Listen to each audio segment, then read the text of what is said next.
Et alors, merci à tous d'être là et partager avec moi vos conceptions de la maladie et de la santé. J'ai eu envie de faire ça suite au partage de plans de santé, notamment notre propre considération de la santé, votre On manière. t'entend pas très bien, Stéphanie. Est-ce que, il y a quelqu'un d'autre qui est connecté sur Internet en même temps que toi, par exemple, ou pas, dans chez toi? Juste Non. peut-être mon conjoint, oui. Ah, d'accord. Alors, et il est obligé de rester connecté pendant la séance. Il travaille. Je vais aller voir. On t'entend pas très bien, c'est un peu haché, ça risque d'être difficile à suivre pour les personnes.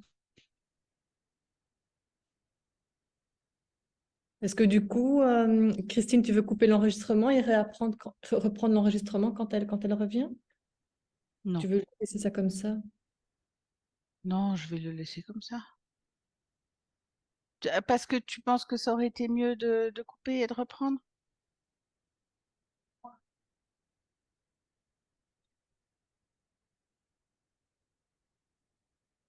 J'espère que ça va aller parce que là, je sais pas pour vous, mais moi, je l'entendais pas facilement du tout. Non, c'était pareil, c'était haché, ouais. Alors, Apparemment, il a arrêté. Je ne sais ok, pas si c'est mieux. ça risque d'être mieux. Voilà. On te dira s'il y a des moments où ça devient un peu plus difficile. Donc, je disais que je trouvais ça intéressant de partager ce qui sortait de cet état des lieux, de notre considération de la santé et de la maladie. Euh, Moi, ça a amené à des questionnements, à des prises de conscience. Et je pense que chacune ayant une vie personnelle ou même par rapport à la santé, des vies professionnelles différentes, on pourrait s'éclairer les unes les autres et revoir plus en question et en faire ce qui est rapport à la maladie en fait. Vous m'entendez? Je vois que Christine plisse les yeux. C'est pas terrible. C'est pas terrible. Alors peut-être que dans les moments où tu parles, tu peux couper ta caméra. Ça devrait améliorer un peu le son. Et puis quand tu as fini de parler et que tu écoutes les autres, tu reviens parmi nous pour qu'on te voit. On peut essayer de faire D'accord. ça. Voilà. Ce que je vous propose, c'est de d'abord voir la première séquence. Et puis, je vais moi dire ce que j'en ai ressorti, retiré, et puis qu'après, vous partagiez chacune si vous en avez envie, ce que vous avez pu constater. Ouais, Est-ce que vous vous sentez un peu mieux? un peu, mais c'est pas vraiment ça. Je suis désolée. Bah, tu n'y es pour rien. C'est ta connexion Internet qui est pas extraordinaire, c'est tout. C'est- Après, c'est peut-être parce que je suis sur une table. Ah, je ne sais pas, moi je n'ai pas de tablette, je n'ai pas d'expérience en la matière. Je vais essayer de parler plus près du micro. Ouais, Comme ça, c'est Est-ce pas que- mal, ouais. Oui, eh ben, je vais faire comme ça. Donc, la première séquence. Donc, la première question, c'était quel mot associez-vous à la santé? Quel mot on associe à la maladie? Et ensuite, mettre ces mots dans deux colonnes avec des connotations positives et connotations négatives. Donc, déjà, en faisant cet exercice, je me suis aperçue, ce qui m'a étonnée, c'est que j'avais euh, beaucoup de mots qui venaient associés soit à la santé, soit à la maladie. Et donc, c'était sur le plan physique, c'était sur le plan psychologique, le plan émotionnel et même le plan existentiel, je dirais. Et ce qui m'a étonnée aussi, c'est le fait que ce soit très noir-blanc. C'est-à-dire qu'il y a vraiment une dichotomie.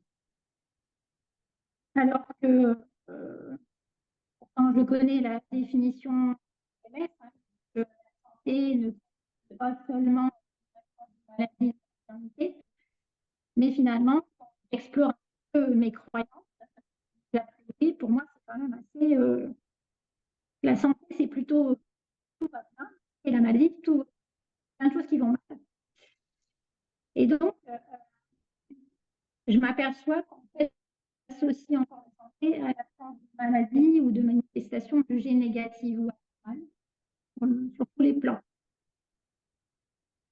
Et tout en ayant pourtant l'expérience dans le professionnel, je vois des gens qui capent et ne considèrent pas forcément. Ouais. Et finalement, il y a quelque chose qui reste à l'arrière-plan de l'ordre du. C'est pas comme ça qu'on devrait vivre. Est-ce que je suis assez claire? Je pense que tu es clair, le son moins. Ah, C'est pas toi qui est pas clair, c'est le son, c'est assez difficile à suivre en fait. C'est pas fluide, voilà, au niveau du son. Donc ça nous demande des efforts pour comprendre ce que tu dis. Moi, ce que j'ai compris, vous allez me dire les autres si vous avez compris ça, c'est que tu as fait le constat que tes ressentis étaient assez tranchés en fait. Soit oui, c'est tout ça. d'un côté, soit tout de l'autre. Mm. Euh, et que ça t'avait étonné, en fait. Oui, oui, oui, tout à fait. Alors que dans ma vie professionnelle, comme je le disais, j'ai affaire à des gens qui ont des handicaps physiques. Mon conjoint lui-même est quelqu'un qui a un parcours médical assez important. Et je me souviens que juste avant, on avait eu une soirée We Care We Are sur ce qu'est la santé. Et je avais demandé à mon conjoint, qui est en fauteuil roulant, qui souffre d'hypertension, qui a eu un cancer, etc. Je lui ai demandé, mais est-ce que tu te considères en bonne santé? Et après quelques secondes de réflexion, il m'a dit oui. Et j'ai trouvé que sa réponse ne m'étonnait pas. Donc moi aussi, je le trouvais en bonne santé. Et donc, il y a je constate que entre ce que j'ai pu ressortir du questionnaire et de l'exercice et ce que je vis, il y a quand même une différence, mais je ne sais pas pourquoi.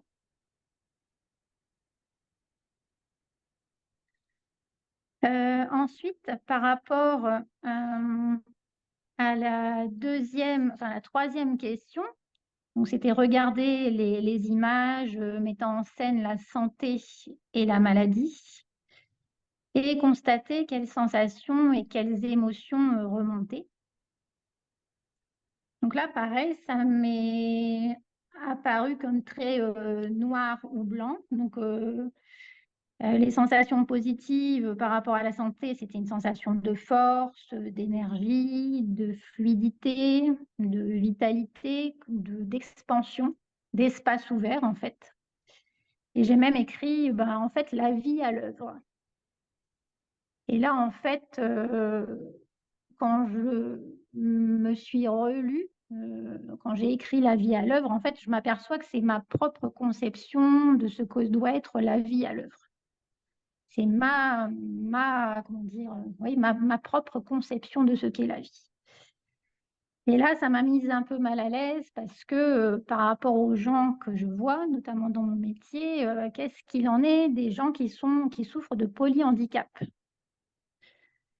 Il m'arrive de voir des enfants, des jeunes adultes qui sont en fauteuil roulant électrique, qui ne savent pas se déplacer eux-mêmes, qui ne savent pas s'exprimer, qui ne savent pas manger tout seuls.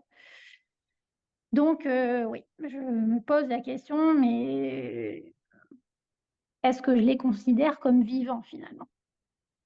Et la même chose pour des gens qui sont dans le coma ou qui souffrent de séquelles de trauma crânien, des gens qu'on dit en état végétatif. Donc voilà, ça me met même un peu mal à l'aise par rapport à ce que je peux, ce que je peux concevoir comme étant vivant. Et par rapport aux émotions et aux sensations négatives, donc là, c'est plus de l'ordre de la restriction, de l'enfermement, de la contrainte, d'un manque de liberté. de la peur aussi. Et puis justement est venu le terme mort-vivant. Donc à nouveau cette sensation de mal à l'aise par rapport au public que je rencontre dans ma profession. Et finalement, je me demande quel regard je porte véritablement sur les personnes derrière le service que j'affiche en tant que professionnelle, en fait.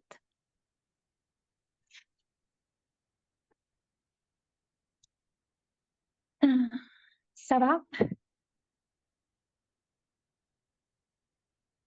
Et donc, pour terminer sur la première séquence, c'était regarder une seconde fois ces images en se demandant de quelle manière ces personnes se retrouvent dans un état apparent de bonne santé ou de maladie. Donc, le constat que j'en ai fait, c'est que pour moi, en premier lieu, en fait, il faut agir. C'est-à-dire, pour être en santé, bien manger, bien dormir, éviter certaines pollutions. Je suis très dans l'action, en fait. Il faut faire quelque chose. Et donc, je pense que quand même, c'est un peu du domaine du contrôle. Et ensuite est venu le fait qu'il fallait savoir écouter le corps, les sensations, les émotions. Donc, en premier lieu, j'agis et ensuite, j'écoute. Et puis, en dernier lieu, est venu le fait de savoir vivre les expériences qui surviennent. Donc ça, c'est plus de l'ordre existentiel et donc d'avoir le courage et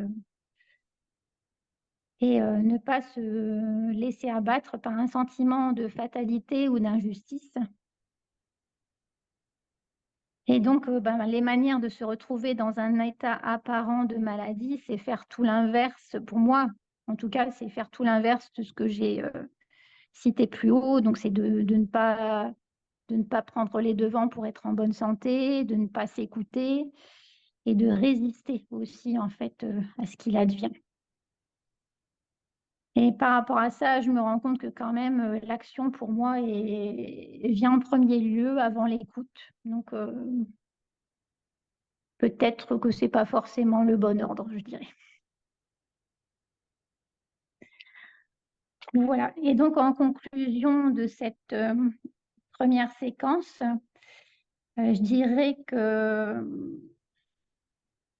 je fais encore l'association que le fait d'être malade, c'est je n'ai pas assez fait ou je n'ai pas assez bien fait. Donc, il y a quand même un sentiment de culpabilité et de faute là derrière. Il y a aussi une notion d'idéalisation de l'état de santé.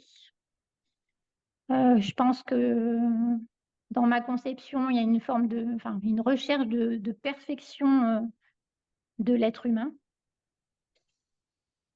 Et puis, il y a aussi l'idée qui est venue que la maladie visible, tangible, un handicap physique serait peut-être plus valorisé que ce qui ne se voit pas.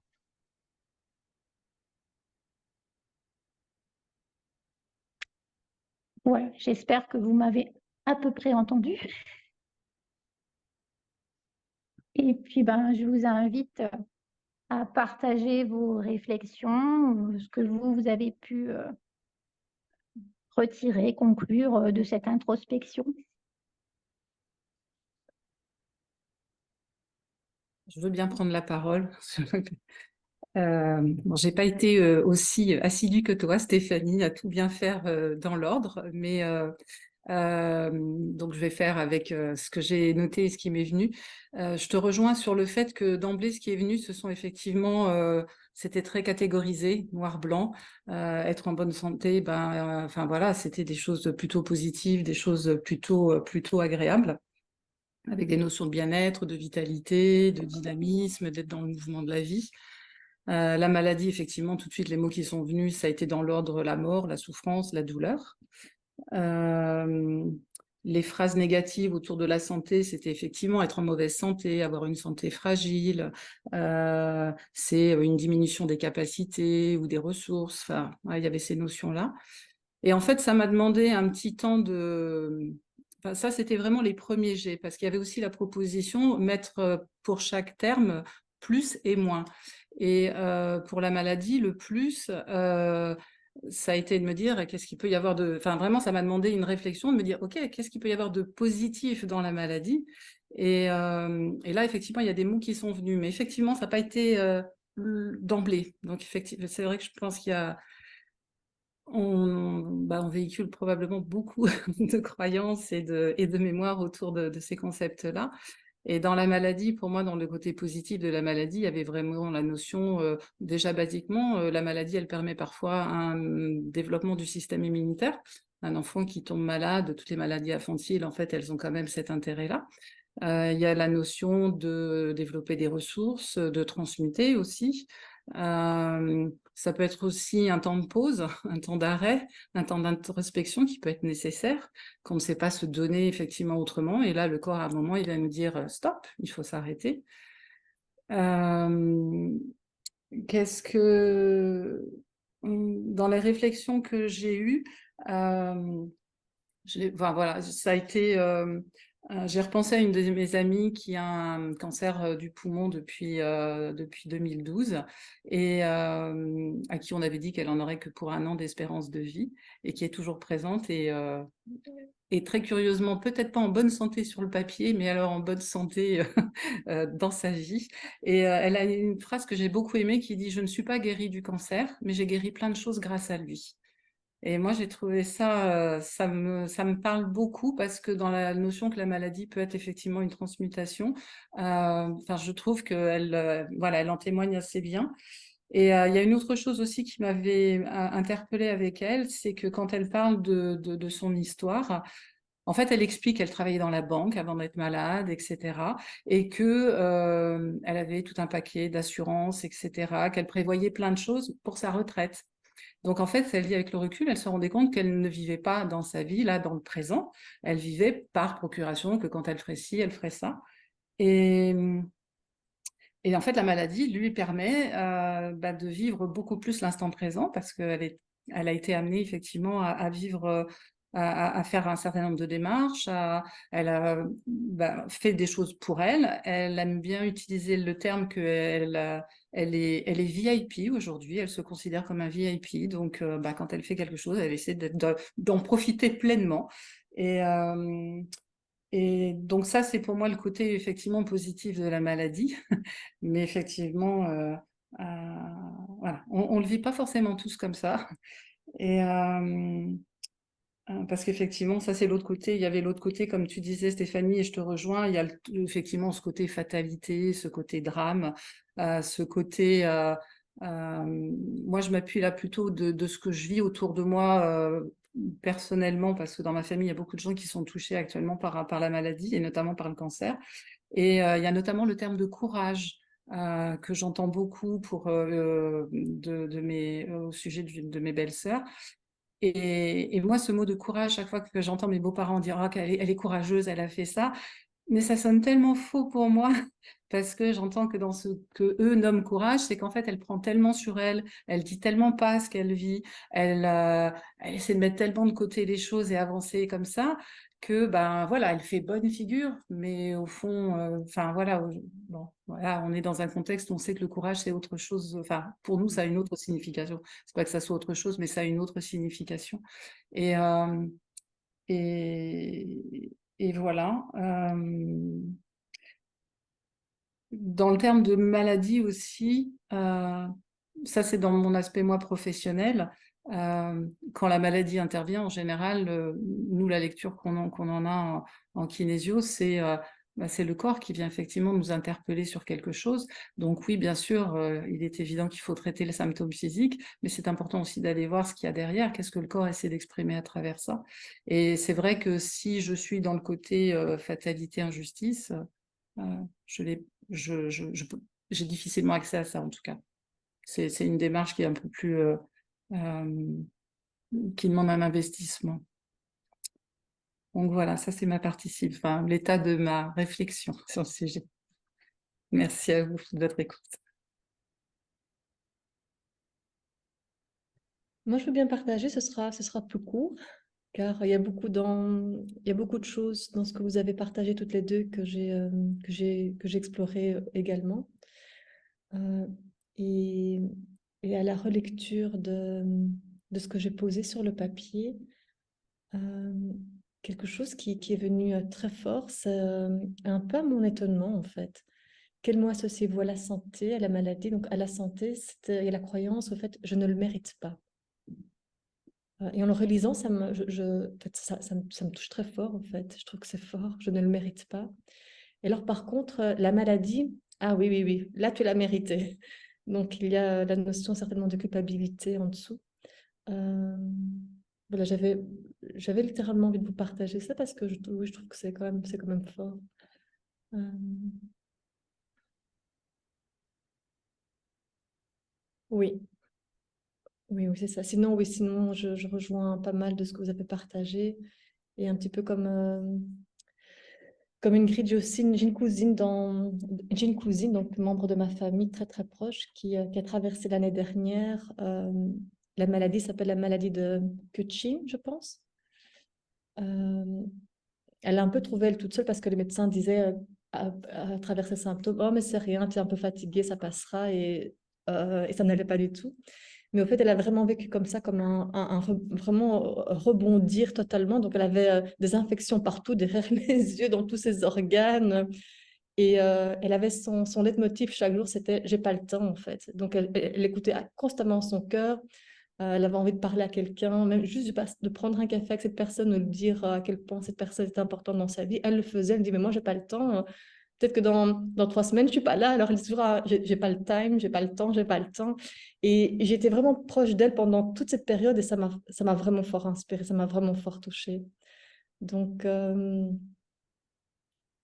donc oui, voilà, je vais pour l'instant.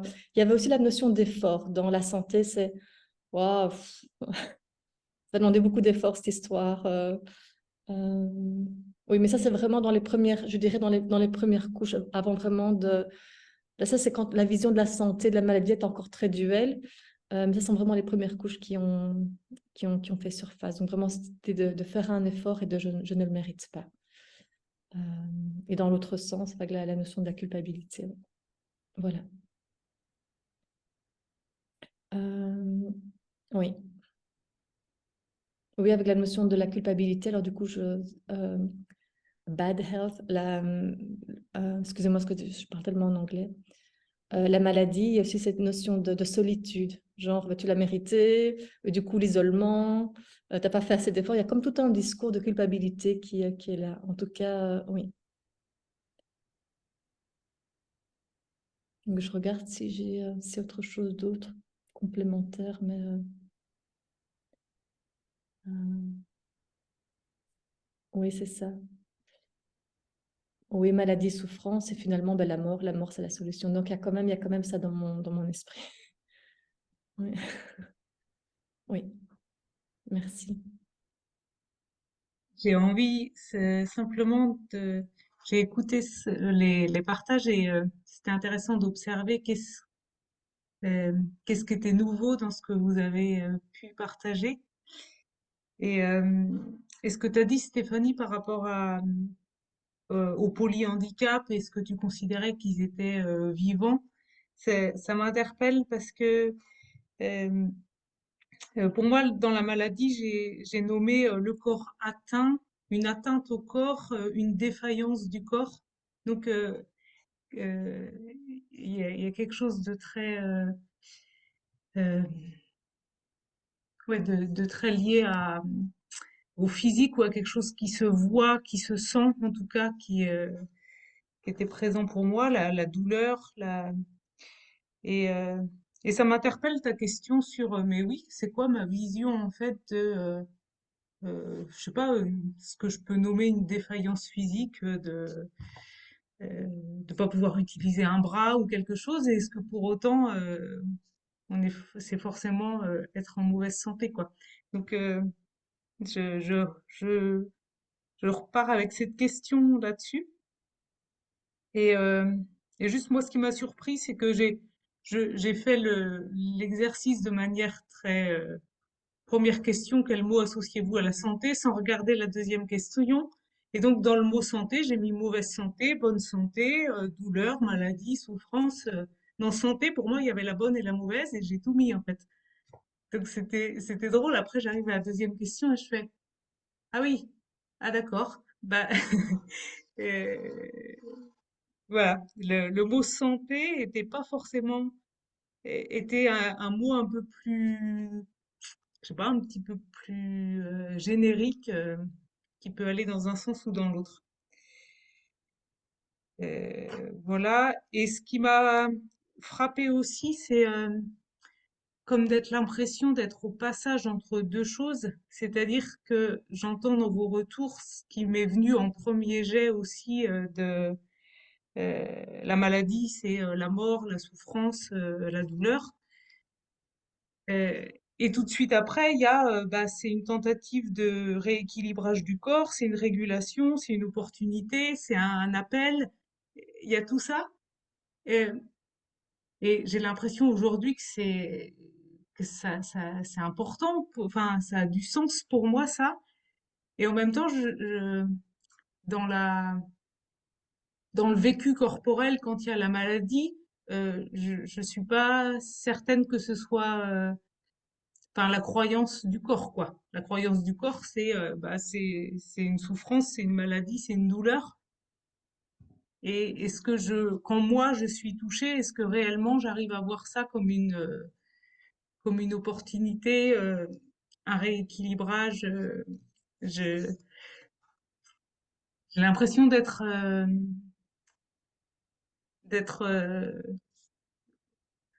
entre les deux. Voilà. Ce que tu viens de dire, Flora, c'est un petit peu l'impression que j'ai aussi quand je constate ce que j'ai écrit en faisant bien 2 colonnes positives, négatives. Et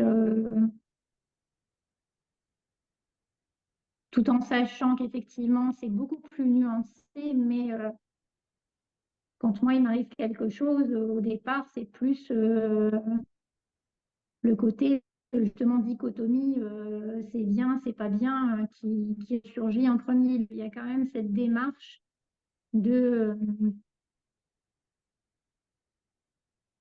avec le mental en plus, de, de pondérer ce qui vient enfin, ce qui surgit comme une pensée négative, en fait. Donc, c'est pas totalement intégré. Enfin, pour ma part, c'est pas totalement intégré que il advient, doit advenir et que il n'y a pas à juger du bien ou du mal.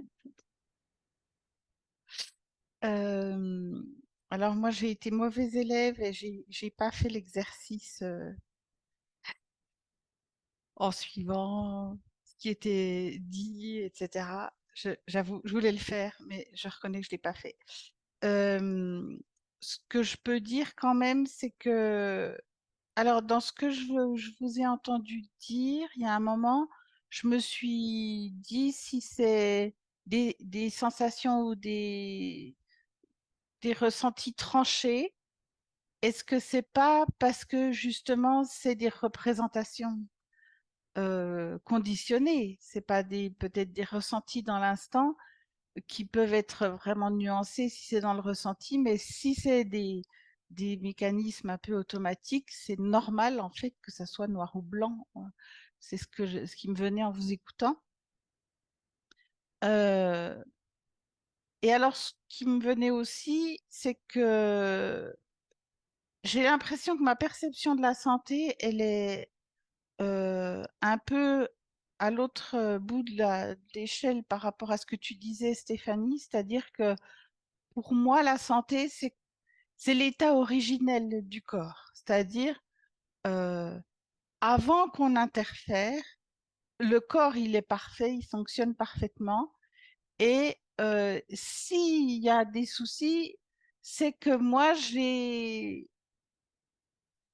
interféré de façon j'ai dérangé l'ordre divin d'origine, quoi. Et pour moi, restaurer la santé, c'est arrêter de faire quoi que ce soit. C'est-à-dire arrêter de manger, arrêter de faire des choses. C'est arrêter. C'est arrêter d'interférer, en fait. C'est la représentation que j'en ai. Ce que je sens aussi, c'est s'il y a un souci, si dans ma santé, il y a quelque chose qui se manifeste, c'est que j'ai merdé quelque part. Donc il y a aussi cette notion de culpabilité, c'est-à-dire j'ai trop tiré sur la corde, j'ai trop mangé, j'ai pas assez ceci, j'ai trop cela. C'est-à-dire que j'ai toujours quand même un peu cet automatisme de c'est moi qui suis la cause du trouble, en fait. Donc la culpabilité et puis un peu le complexe de toute puissance aussi, hein, de dire c'est moi qui c'est moi qui suis à l'origine des choses, ce qui est une grande illusion. Alors, avant, j'avais quand même tendance à penser, pour moi et pour les autres, que si ça se manifestait, donc un désordre, hein, on va dire, c'est qu'il y avait problème. Je sens que ma perception, mon regard change, y compris sur les gens autour de moi. C'est-à-dire que je pouvais vite sentir de l'inquiétude, par exemple. Or, aujourd'hui, je sais que même une chute peut servir à rééquilibrer quelque chose dans le corps ou à solder quelque chose. Donc, je sens que mon regard, il est en train de changer. Tout à l'heure, ma fille est arrivée avec la nuque complètement bloquée, elle a très mal, elle est déjà allée chez l'ostéo, ça va pas mieux. Et je me dis, avant, j'aurais pu m'inquiéter, et là, je me dis, je lui dis, laisse aller, laisse faire la trajectoire à tout ça. C'est quelque chose qui est en train peut-être de se réorganiser différemment. Donc, je sens que mon regard, il est quand même un peu en train de sortir du jugement et de la peur. Et Christine, Oui, tu, tu as dit la santé, c'est le, à peu près le l'état corps, originel. Oui, oui, le corps qui, la perfection, enfin le corps qui fonctionne parfaitement. Tu as utilisé le mot parfaitement perfection. oui. Du coup, la question, c'est quoi la perfection?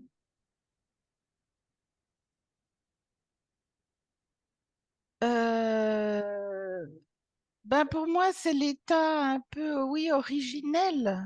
Euh, Par exemple, moi, j'ai beaucoup pratiqué le jeûne dans ma vie, y compris des jeûnes longs. Et c'est cette impression de laisser complètement la nature, la vie, la biologie, enfin, tous les plans faire à ma place. C'est-à-dire, moi, je fais plus rien.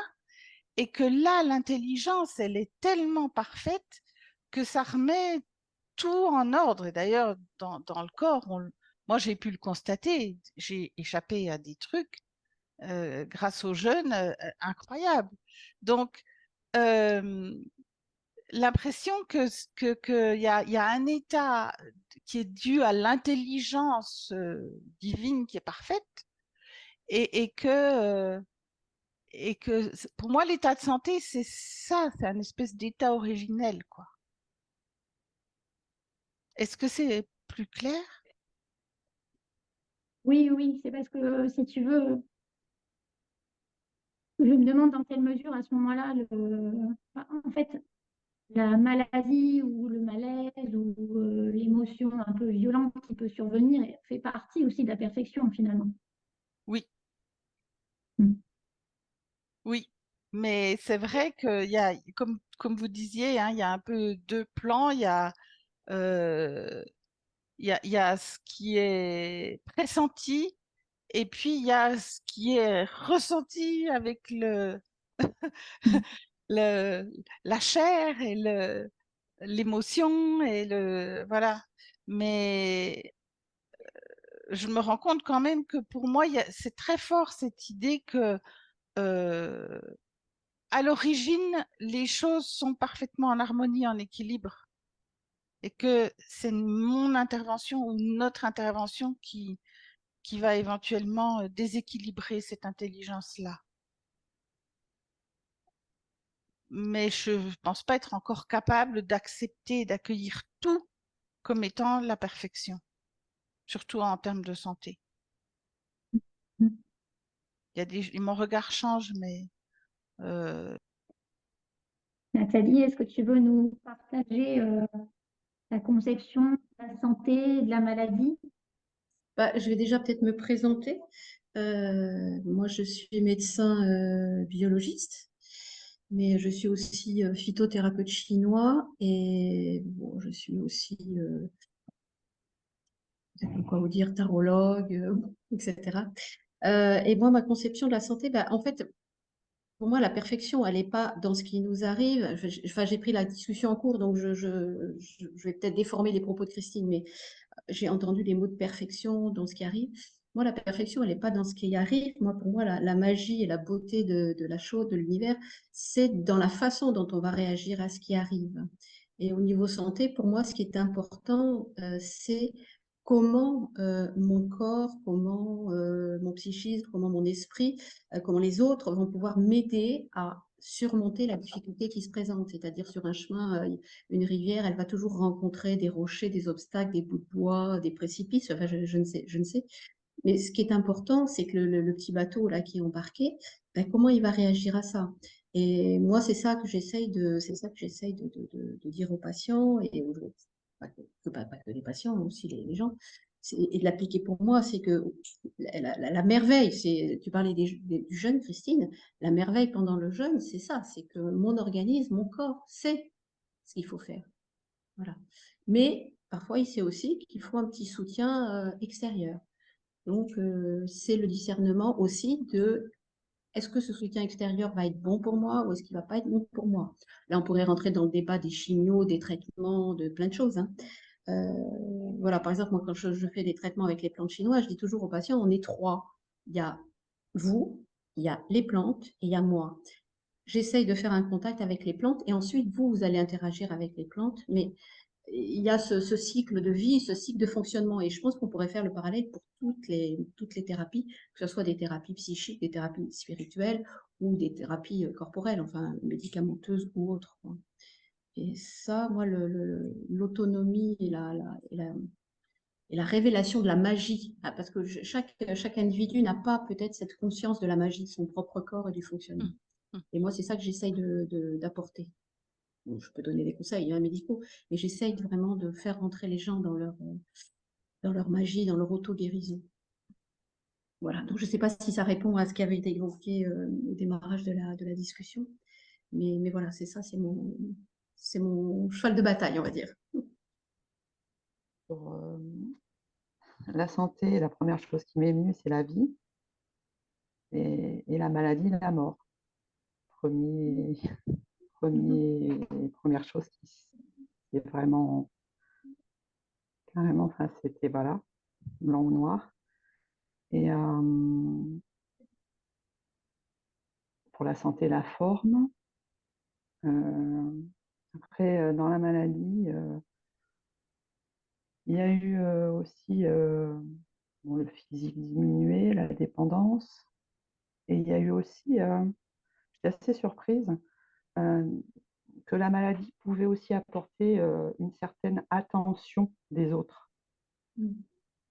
J'étais assez surprise de voir voilà, le mot attention qui est arrivé dans le côté maladie. Et au vu de vos partages, après, c'est vrai, je me suis penchée dessus, mais je me pose de toute façon toujours la question, qu'est-ce que c'est la santé en vérité, quoi? Parce que c'est effectivement voilà, la vie, la mort. Et là, quand je suis au contact de ces deux mots-là, je sens bien en moi quelque chose qui se manifeste de l'ordre vibratoire et émotionnel, et j'ai du mal à mettre des mots dessus. Qu'est-ce que la santé en vérité? Qu'est-ce que la maladie en vérité?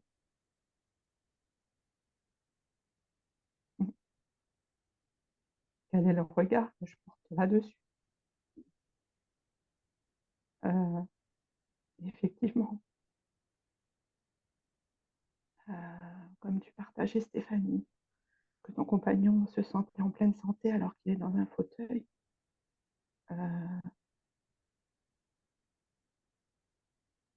Effectivement, le regard que l'on peut porter sur ces deux mots-là a peut-être besoin justement de nouveauté. Et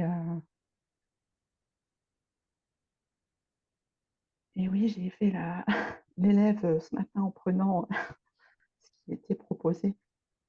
Et voilà, c'était...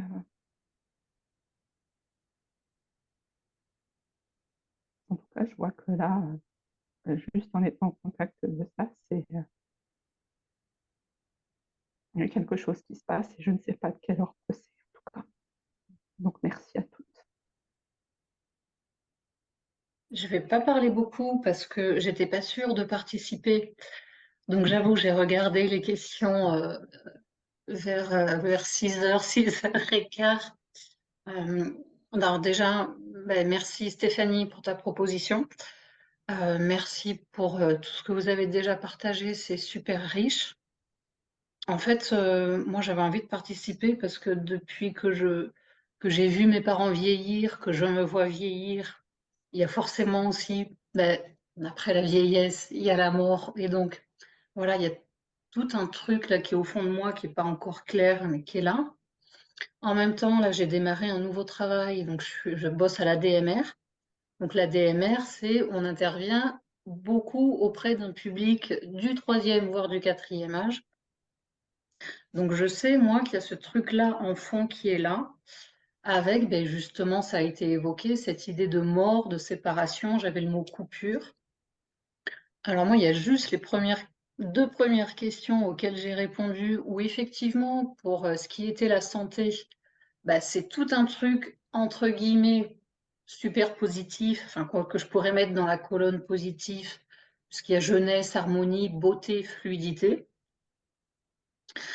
Et au niveau de la mauvaise santé, il y avait quelque chose de plus équilibré, parce que si en premier j'ai eu disharmonie, après j'ai eu le mot appel, mais j'avais l'image d'un voyant lumineux, donc, comme si le corps disait « Hey, viens regarder là, s'il te plaît ». J'ai vu le mot épuration dans le sens nettoyage, expérience, et après j'ai eu mort, rupture, séparation. Donc, je sais plus, je crois que c'est Florin et peut-être Stéphanie, ou bien Florin, où tu parlais de quelque chose qui commençait un peu à glisser, enfin ça sortait peut-être un peu de la dualité, ça commençait à glisser vers quelque chose d'un peu plus profond dans ce regard, en tout cas sur l'apparente maladie. J'ai beaucoup aimé ce que tu disais, Christine, sur l'éventualité d'un rééquilibrage. C'est vrai que je l'avais déjà entendu et je vois que c'est pas encore... ça me paraît très juste et en moi, c'est pas encore ancré d'avoir ce truc de dire ouais, non, mais attends, arrête de te lamenter, c'est quoi exactement l'info qui est présente? Et je sais pas pourquoi, pendant que Muriel parlait, me venait, j'ai l'impression qu'on a beaucoup parlé de handicap physique, mais finalement, on n'a pas parlé de handicap mental, ou alors j'ai zappé peut-être. Et où là, il y a quelque chose qui vient me toucher dans le sens, une espèce de croyance de regarder l'être en face de moi, oh la pauvre petite chose. Et je vois voilà, que le handicap mental va me toucher beaucoup plus qu'un handicap physique.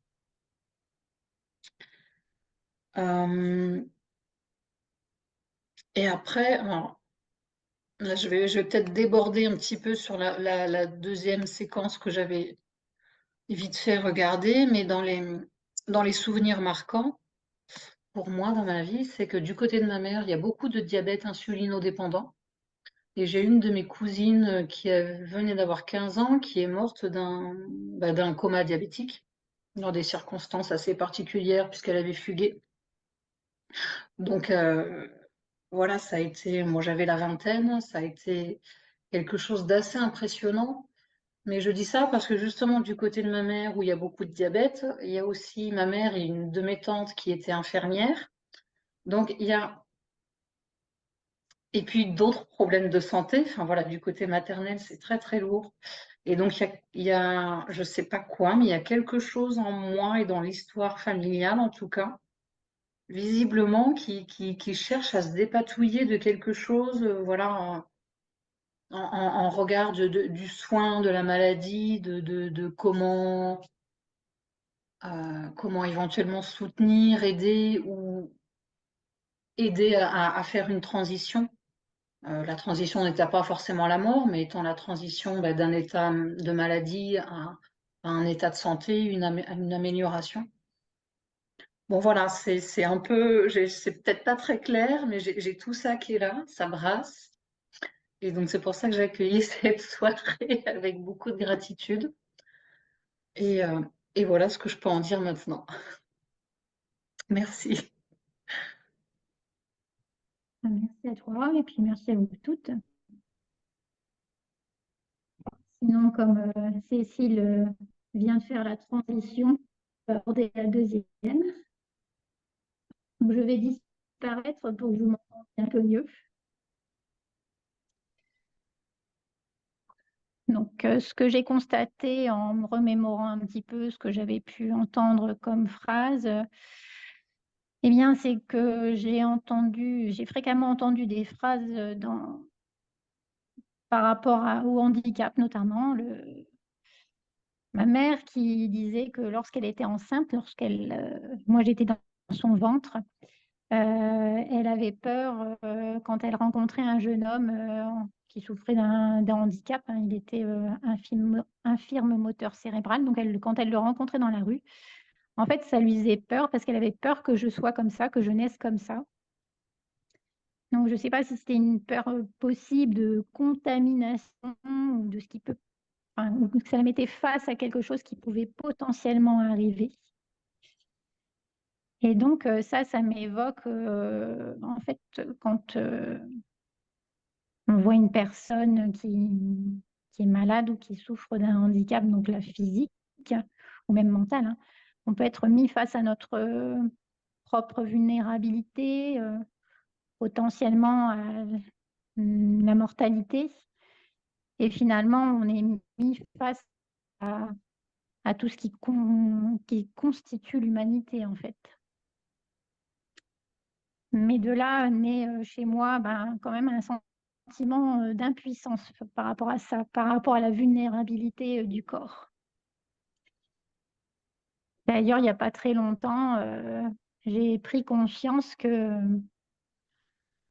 moi j'ai un profil principal de corporiste. Donc, quand j'ai découvert ça au niveau de mon profil évolutionnaire, je me suis dit, ah bah oui, ça correspond totalement. Moi qui m'intéresse beaucoup à tout ce qui est corporel, le corps, c'est mon truc, j'aime bien le corps, machin, je veux en prendre soin. Finalement, je m'aperçois que je l'aime pas tant que ça, le corps. Parce que justement, quand j'y regarde un peu plus profondément et de manière un peu authentique, il y a cette vulnérabilité qui me fait peur, en fait. Tous ces aspects de maladie, de potentiel handicap, de dépendance me font peur. Ouais, je suis un peu. Il y a peut-être un peu de colère vis-à-vis de ce qui pourrait arriver parce que j'ai un corps. En ce qui concerne d'autres souvenirs, j'ai parfois entendu dans ma famille cette espèce de comparaison dans la souffrance et donc de jugement de valeur, dans le sens où il y aurait des maladies plus importantes que d'autres et donc il y a des choses qu'il faut taire et il ne faut pas se plaindre devant n'importe qui, en fait. J'ai entendu aussi, je me souviens, il y avait un médecin qui avait dit à ma mère, juste après, ma mère avait eu un accident de voiture et en fait, elle avait eu les 2 jambes dans le plâtre et bon, après quelques semaines de plâtre, le médecin lui avait dit: «Bon allez, il faut aller travailler, c'est pour la France». Donc en fait, c'est en gros surmonter une infection ou une maladie pour une grande cause, mais enfin pour une grande cause. Rétrospectivement, je trouve que c'est un peu enfin ce genre de phrase, c'est un peu de l'ordre du sacrifice, de il faut pas s'écouter et puis il faut passer au-delà. Dans d'autres souvenirs, il y avait aussi, la réaction de doute, de personnes par rapport au fait, que je sois malade. Donc, un sentiment de culpabilité parce que je doutais à ce moment-là de moi-même. Est-ce que, je suis vraiment aussi mal en point que je crois? Et puis, le questionnement, qu'est-ce que va penser l'autre, si, je lui dis que je suis malade et que je peux pas faire ceci ou cela? Et dans cette, non-écoute, mais là, c'était plus un souvenir par rapport, à un épisode dépressif, c'est, d'entendre, «Retravailler va te faire du bien». Et donc là, c'était privilégier, voire l'agitation plutôt que un temps de pause qui m'était, peut-être nécessaire. Et là, en fait, je me pose la question, quel est le juste milieu par rapport à ça, hein, le fait de se poser quand on est malade? Parce que l'agitation peut être une fuite, mais finalement, l'inaction peut être une fuite aussi. Ensuite, la seconde question de cette deuxième séquence, c'était les souvenirs marquants en rapport avec la santé, dans l'enfance, dans la famille, avec nos différents partenaires de vie, dans le cadre du travail et les relations amicales. Je retrouve ce sentiment de doute, de la part, notamment des adultes qui m'entouraient, du fait que je sois malade, que j'ai des allergies. Plus tard, en étant adulte, je retrouve toujours ce sentiment, de doute de la part de mon entourage par rapport au fait que, je puisse ne pas aller bien. Donc je me sentais pas entendue, jugée et puis, même infantilisée. Heu, Toujours cette notion de ne pas se laisser aller et que même si on a un petit coup de mou, il faut quand même continuer, pas s'écouter, aller au-delà. Donc toujours cette question du juste milieu. Il y avait aussi un sentiment d'impuissance parce que, je ressentais de la colère, d'être à la merci des gens j'avais la sensation d'être à la merci de gens qui m'entourent et qui ne comprennent pas ma peur, ma colère. Un sentiment aussi de amoindrie, mutile le corps et qui peut causer, une action, la dépendance et finalement la mort. Et donc là, ça fait référence à ce que je disais tout à l'heure, hein, en fait, le fait d'avoir un corps, qui me fait prendre conscience, de ma finitude, de ce sentiment, finalement, c'est pas moi qui fais, en fait, donc d'impuissance.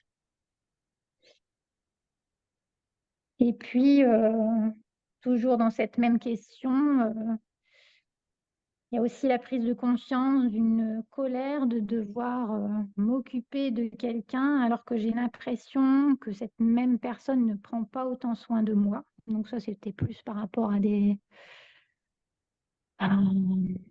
par exemple, la relation avec un conjoint, où, quand il était malade, il fallait que je m'occupe de lui tout de suite. Que moi, quand j'allais pas bien, je devais plus attendre. Donc là, c'était une peur une peur d'être, comment dire? De la servitude, de devoir, tout faire pour l'autre et finalement d'estimer, d'avoir l'impression que moi je passais après. Contrario, l'inverse, donc le refus de mon aide que je voulais apporter à une personne. Et donc là, ça générait aussi de la... Parce qu'à ce moment-là, autant la fois précédente, c'était plus une notion d'asservissement, et là, c'était plus un sentiment de rejet et de non-utilité. C'est-à-dire que j'avais l'impression d'être niée par l'autre, que le fait qu'on refuse que j'apporte mon aide, ben, en fait, j'avais aucune valeur et aucune place. Ensuite, autre question, est-ce que je parle facilement de ma santé, de celle de mes proches?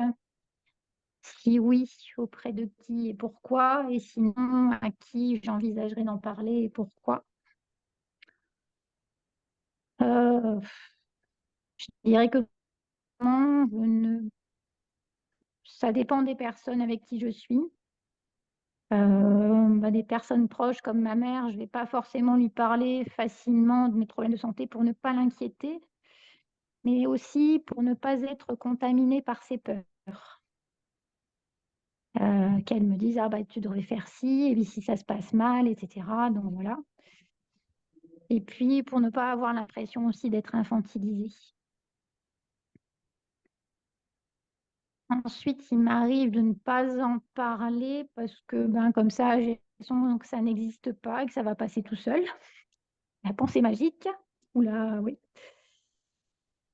Il y a aussi le fait de ne pas en parler pour ne pas sentir le rejet. Donc ça, c'est par rapport à ce que j'exprimais tout à l'heure, hein, c'est, d'avoir, connu parfois des personnes qui doutaient que, voilà, que j'étais malade ou que j'avais des soucis. J'en parle plus avec des personnes justement avec qui j'ai le sentiment que je serai plus écoutée. Ou des gens en qui j'ai confiance en fait, ou qui conçoivent, la santé un peu comme moi avec son aspect corps-esprit. Donc ben, forcément, j'aurais plus facilement tendance à parler, de ma santé avec des gens, bah, comme notre cercle en fait, hein, qui est notre conception de la santé. Et donc par rapport à ce dernier point, le fait de parler de ma santé, avec des gens qui la conçoivent de la même manière que moi, je me pose la question de savoir si c'est, enfin, si c'est pas pour ne pas écrire ce qui est en moi encore par rapport à ce lien corps-esprit et à ce que ça puisse, heu, engendrer une guérison en fait. Et il y a aussi quand même cette notion d'orgueil, avec je sais comment me soigner toute seule. Je vais bien prendre la parole. Merci. Merci Stéphanie, parce que c'est vraiment très riche tout ce que tu dis. Ça m'a fait réfléchir aussi, en fait. Moi, je prends conscience que, sans avoir été effectivement aussi loin dans l'introspection, quand même, il y a une petite phrase qui m'est revenue en t'écoutant, que moi, ce que j'ai souvent entendu quand j'étais enfant, c'est que ma maman me disait: non, non, mais on n'a pas le temps d'aller à l'hôpital, là. Donc, il faut pas faire ci, il faut pas monter à tel endroit, il faut pas escalader ci, parce que potentiellement, ça peut être dangereux et que, ben, voilà, quoi. Et en fait, je mesure à quel point, toute mon enfance, il y avait cette notion qu'il fallait éviter la maladie. Être en santé, c'est éviter d'être malade, quoi, hein. C'est parce que quand on est malade, en fait, je vois dans mon histoire à quel point la maladie a effectivement conduit à la mort, et l'absence de médicaments ou de soins médicaux a effectivement conduit à des décès. Donc je vois effectivement comme ça a pu être inscrit effectivement dans les cellules, et comment le message peut continuer à être véhiculé. Donc c'est vrai que ça laisse peu de place à l'exploration du corps, parce que bah, évidemment, si je peux pas, si potentiellement telle chose est dangereuse, bah, évidemment, je peux pas expérimenter les choses de la même façon. Donc le rapport avec le corps, finalement, il n'était pas si ouvert que ça. Et étant corporiste aussi, je mesure aujourd'hui effectivement comment ça a pu me limiter, en fait. Donc c'est intéressant de le voir. Je retrouve effectivement cette notion d'impuissance dont tu as parlé, parce que effectivement, quand on évite la maladie, c'est que c'est parce que justement on se sent impuissant face à ce qui se passe. Et, et donc, on est très loin de la notion que la maladie peut effectivement être une nouvelle recherche d'équilibre, d'harmonie. C'est effectivement pas forcément compréhensible dans ce sens-là. D'ailleurs, je suis en train de réaliser que j'ai eu un cancer du sein il y a 5 ans. Et en fait, j'en ai parlé et j'en parle relativement facilement, enfin même plutôt facilement. Et notamment l'année dernière, j'ai fait une conférence pour justement apporter un autre regard sur le cancer, parce que voilà, la maladie, c'est aussi une source de changement et de transformation, et qu'on peut aussi être acteur de ce changement, on peut l'accompagner. Donc j'avais à cœur de partager ça. Et j'ai été super contrariée, je dois dire, parce que en fait, ma maman n'est pas venue. Et j'en ai beaucoup, enfin, sur le moment, je l'ai mal pris, quoi. Je n'ai pas trouvé ça cool du tout. Et en fait, j'ai compris, après avoir été un petit peu vider mon sac et travailler dessus en thérapie, de me dire, de prendre conscience, en fait, que c'était pas forcément contre moi, mais qu'en fait, elle avait pas du tout digéré le truc, quoi, et qu'elle n'était pas en capacité de faire face à ça. Je pense qu'elle a eu, évidemment, certainement très peur. Elle m'a vu aussi très mal, donc ça a été concret pour elle, et que je pense que revivre tout ça, c'était pas possible. Néanmoins, c'est elle qui est malade là maintenant, et je trouve elle le vit. Enfin voilà, il y a des choses quand même, des graines qui ont été semées, donc c'est intéressant de l'observer. Et une autre chose, donc voilà, la question parler de sa santé, oui, moi ça me pose pas de problème de parler de ma santé ou de ma maladie, c'est vrai que ça n'a pas été une difficulté, et ça me met par contre très dans l'inconfort aujourd'hui avec les personnes de mon entourage qui peuvent vivre, et je pense notamment à ma belle-sœur qui a un cancer un cancer. J'ai été très démunie parce que dès le départ, moi j'étais prête à en discuter, quoi. Voilà, parce que quand on traverse certaines choses, on peut s'épauler ou on peut avoir une écoute particulière. Et j'ai senti que très vite qu'elle n'avait pas envie, quoi. Et ça me met dans l'inconfort vraiment, parce que j'en suis même à me dire, mais je sais même pas quoi lui dire en fait quand j'appelle. Enfin, il y a eu des moments où ça a été très très embêtant pour moi, et jusqu'à ce que je comprenne que je comprenne par palier, parce que il y a des trucs que chacun vit la maladie à sa façon, là où il en est, avec ce qu'il peut, et que effectivement, voilà, c'est juste respecter le chemin de l'autre aussi, quoi. Mais ça m'était assez incompréhensible de me dire, mais on peut en parler, et que quelqu'un n'ait pas envie d'en parler, parce que voilà, quelquefois ne pas en parler, c'est justement, c'est le mettre de côté, c'est je veux pas trop le voir, et là, ça m'a mis dans un inconfort vraiment, vraiment important aussi, quoi. Et, et voilà. Et une dernière chose que j'ai observée en moi en t'écoutant, Stéphanie, c'était le lien dans ma famille, entre être en bonne santé et être mince. Il y a quelque chose à ce niveau-là. Si je suis trop gros, il y a un truc qui va pas, quoi. Et donc voilà. Je l'ai noté, je vais approfondir ça. Merci. Je veux bien prendre le relais. Alors moi, j'ai pas travaillé en amont. J'ai pas vu qu'il y avait des questions, etc. Mais c'est pas grave, je fais work in progress en même temps que vous. Dans les phrases, moi, que j'ai beaucoup entendues dans mon enfance, il y a le marche ou crève, hein, donc ça fait écho avec vous deux. T'es malade ou t'es pas malade. Donc, si t'es malade, tu le dis pas. Ou si tu es malade que tu le dis, tu te relèves. Donc voilà. Mais dans l'histoire familiale, chez moi, en fait, un enfant malade était un enfant mort réellement, hein. C'est-à-dire qu'il y a eu beaucoup de pertes de jeunes enfants qui ont eu des pathologies peut-être bénignes ou pas, enfin, mais pas des choses, pas des cancers, des choses comme ça, mais enfin des pathologies où les enfants mouraient soit très jeunes, soit voilà. Bon. Donc du coup, pour ma mère, notamment, même pour mon père, être malade, c'était être mort. Donc, on n'avait pas le droit d'être malade. Et moi, petite, j'étais très, très asthmatique. Et donc, c'était marche ou crève, hein. Moi-même, hein, je me l'imposais, hein, c'est-à-dire que je faisais les choses. Et puis, j'ai vu aussi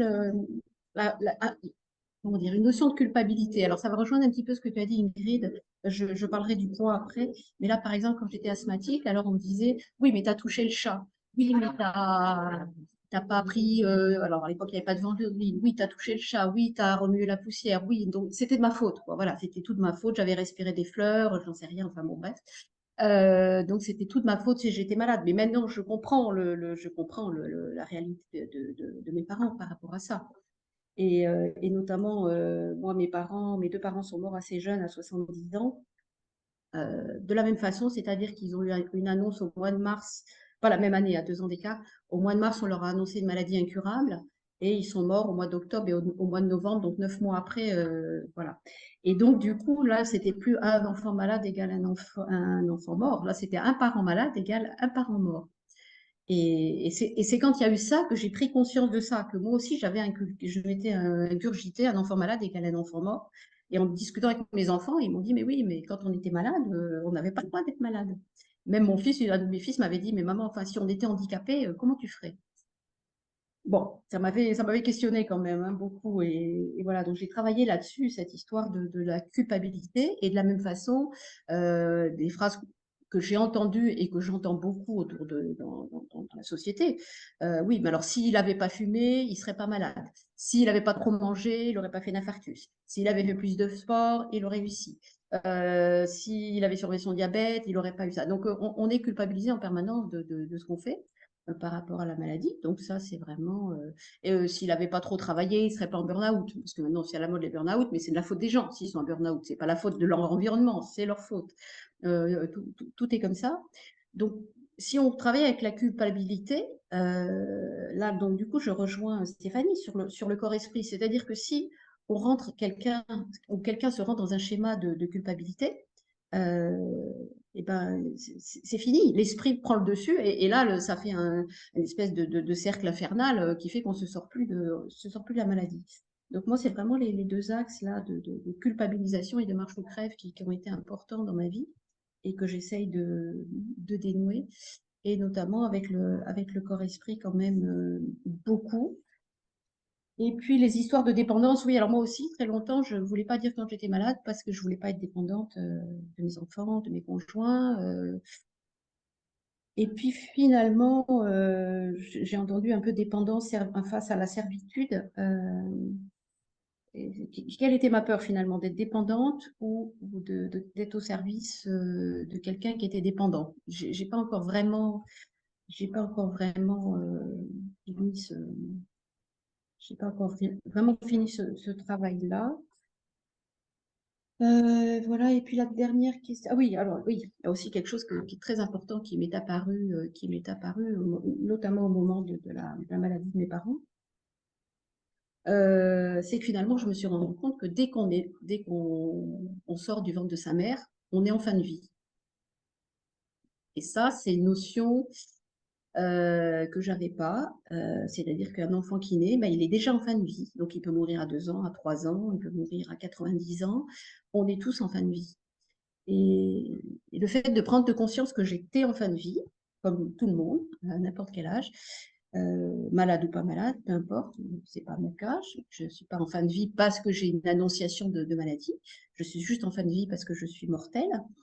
Du coup, ça change quand même la perception des choses. Mon père, quand on lui a annoncé donc, que son cancer était incurable, bon, lui, il a fait un gros déni en plus, hein, puisque même quand on lui a fait des biopsies, un grand patron lui a fait des biopsies de son foie pour identifier le cancer, même les cellules se sont cachées. C'est-à-dire qu'ils n'ont jamais pu faire le diagnostic cellulaire du cancer, parce que le déni était même dans les cellulaires. C'est-à-dire que quand ils prélevaient, les cellules se nécrosaient instantanément et ils n'arrivaient pas à faire le diagnostic. Donc ça m'avait vraiment marqué. Et donc, il a eu une espèce de ce qu'on appelle un peu la lune de miel, hein, c'est-à-dire qu'il voulait reprendre la peinture, il voulait reprendre la musique, il voulait reprendre tout un tas de choses. Et puis, je disais, mais enfin, papa, pourquoi t'as arrêté? Pourquoi, voilà, bien sûr, maintenant ça revient, mais pourquoi t'as arrêté? Pourquoi tu t'es pas senti en fin de vie tout le temps? Et donc, je me le suis appliqué. Et donc, ça, c'est quelque chose voilà, que je m'applique en premier, c'est-à-dire de vivre comme si j'étais en fin de vie, et que j'essaye d'apporter maintenant par différentes actions et activités que je vais proposer sur ce niveau-là. Donc là, il n'y a même plus pour moi du coup d'histoire de maladie, parce qu'à partir du moment où on est en fin de vie, ça peut arriver par un accident, une maladie, quelque chose. Et on n'est pas coupable parce qu'on est en fin de vie. On est juste humain. Et voilà. Et donc c'est ça. En ce moment, c'est mon fil d'Ariane, en fait. Donc, je vous le communique comme ça, mais voilà. Et du coup, j'ai aimé vous entendre toutes les deux parce que ça, voilà, j'avais une grosse émotion. Ça m'émeut, hein, ce que vous racontez là toutes. Et que finalement, on ne devrait pas vivre en tant qu'humain. En tant qu'humain, on devrait avoir ben, justement cet accompagnement permanent de nous-mêmes, des autres et de l'univers pour aller ben, de la naissance à la mort. Puisque dans ma famille, il y a eu beaucoup d'enfants morts in utero, du côté de mes grands-parents et aussi mon frère qui a vécu ça. Donc, même l'accompagnement, je dirais même avant la naissance réelle, puisque moi, je dirais l'accompagnement dès la conception, c'est-à-dire dès qu'on est une cellule. Et ça met en place tout un système aussi d'amour des parents ou de l'entourage vers le fœtus. Et donc la force de l'esprit aussi à ce moment-là. Donc pour moi, ça a remis en lumière beaucoup de choses en fait qu'on fait. Bah, alors évidemment, comme on dit, maintenant c'est clair que je n'élèverai plus mes enfants comme je les ai élevés. Mais bon, ça c'est comme ça. Hein, on devient parent bah, en ayant des enfants. Hein, on ne le sait pas d'avance. Donc voilà, donc ça c'est vraiment mon sujet de réflexion du moment et j'ai hâte d'entendre tous les autres qui n'ont pas encore parlé.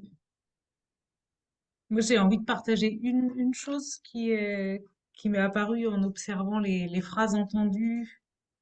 Euh, c'est le fait de ne pas faire confiance au corps sur ses capacités de régulation, d'auto-guérison, etc. Donc en fait, j'ai les phrases que j'ai entendues pour moi se rejoignent à l'endroit de dire si on en fait trop, le corps va être en mauvaise santé, il n'est pas capable de réguler quelque chose.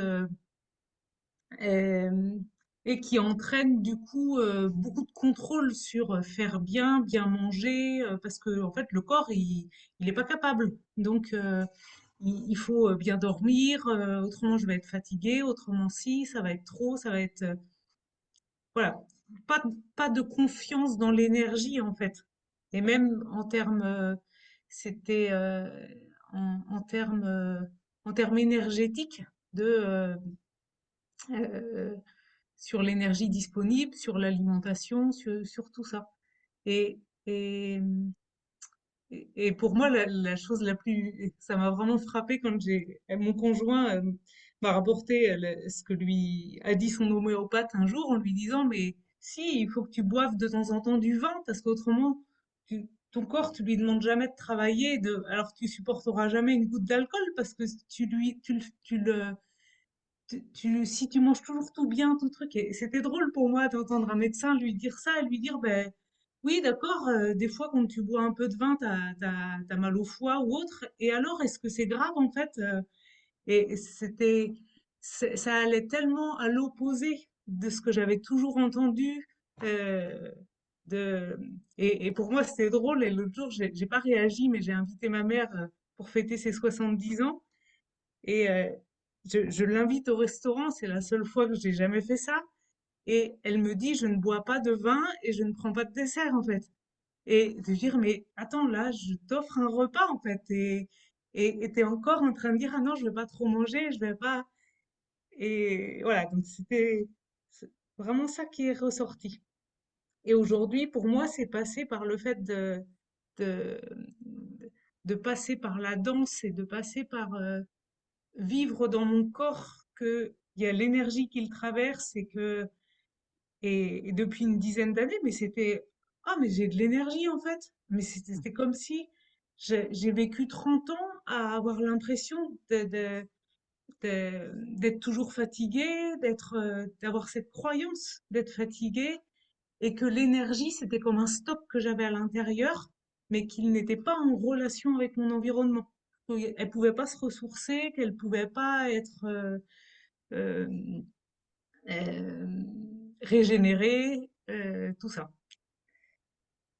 Donc, c'est vraiment intéressant parce que cette vision-là, je sens qu'elle a, voilà, à partir du moment où j'ai commencé à voir ça depuis peut-être 10 ans, euh, il y a quelque chose aujourd'hui où ça, je peux plus y croire, quoi. Quand il y a cette petite truc, oh non, bah, je vais pas me coucher tard parce que je vais être fatiguée demain. Bah non, en fait, si ça te plaît de faire ça, demain tu vas avoir la patate et puis c'est tout, quoi.